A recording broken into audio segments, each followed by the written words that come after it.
Bonjour et bienvenue dans cette nouvelle vidéo du groupe Bac Facile. Toujours dans le cadre des exercices, on va voir aujourd'hui un petit exercice concernant la subordonnée de comparaison. On a vu déjà dans cette subordonnée qu'il doit y avoir deux éléments, à savoir le comparant et le comparé, puis l'outil de comparaison, c'est-à-dire la conjonction de subordination, puis le rapport de comparaison, c'est-à-dire quel est le lien entre les deux éléments. Par exemple, quand je dis Kamel a des cheveux noirs comme son frère. Kamel a des cheveux noirs comme son frère. Donc vous avez Kamel et vous avez son frère. Puis vous avez l'outil de comparaison, c'est comme. Puis vous avez le rapport, c'est que les deux, à savoir Kamel et son frère, ont des cheveux noirs. Donc ici on a les quatre éléments déjà cités dans la subordonnée. Donc exercice. Transformez les phrases suivantes en introduisant la conjonction comme, ainsi que, de même que. Donc vous avez deux phrases, donc A, vous avez deux phrases ou bien deux propositions indépendantes. Tu récites, tu ressembles à un perroquet. Donc vous avez ici un lien entre les deux phrases. Donc on va essayer d'introduire comme pour avoir une subordonnée de comparaison. D'abord, on va chercher où est la principale et où est la subordonnée. Donc, vous avez tu récites, tu ressembles à un perroquet. Donc, tu récites, ça va être la principale.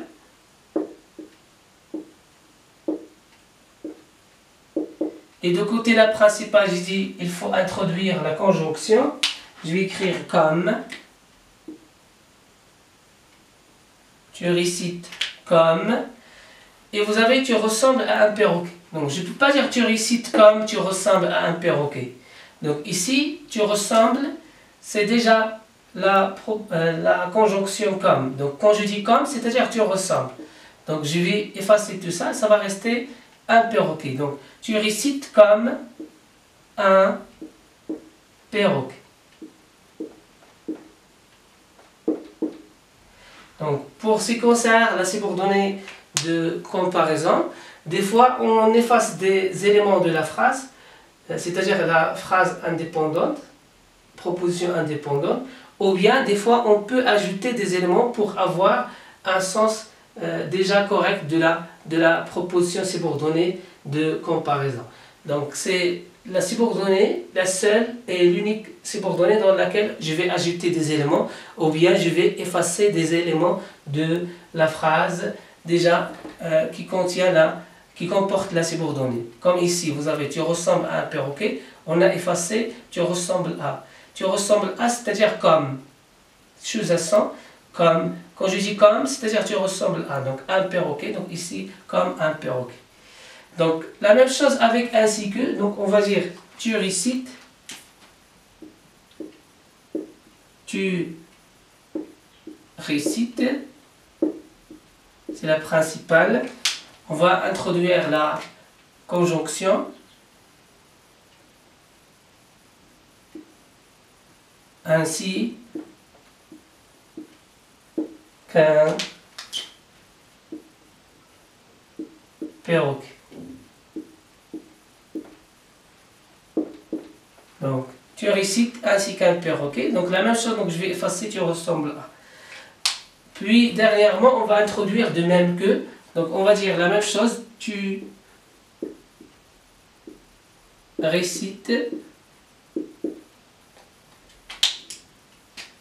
de même qu'un perroquet.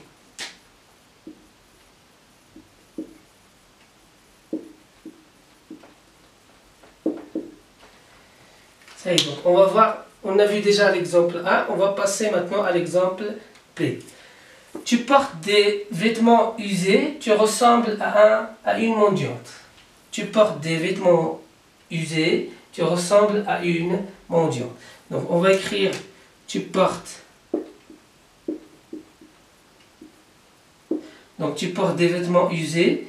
Vous avez, donc ça c'est la principale. Donc tu portes des vêtements usés.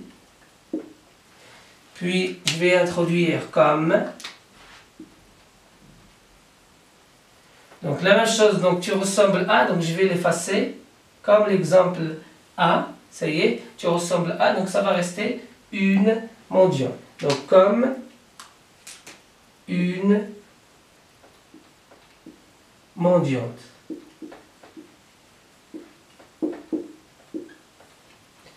Ça y est, donc tu portes des vêtements usés comme une mendiante. Puis, deuxième exemple, tu portes des vêtements usés et vous avez ainsi que, donc ainsi qu'une, c'est bien. Donc on va passer à la phrase C maintenant. Vous parlez avec éloquence, vous ressemblez à un avocat. Donc vous ressemblez, ici c'est la même chose, donc vous ressemblez à, donc on va l'effacer, ça va rester un avocat. Donc vous parlez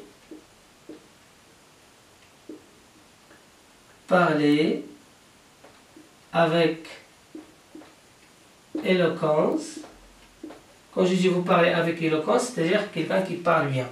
Donc éloquence, puis vous avez comme, conjonction de comparaison, comme, ce qui va rester donc c'est un avocat, donc on va dire un avocat. Ça y est. Donc vous parlez avec éloquence comme un avocat, puis on va mettre maintenant l'exemple 2. Donc vous parlez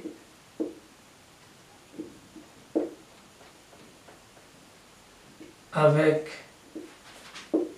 éloquence ainsi. Donc j'espère que vous avez bien compris cet exercice. Au revoir.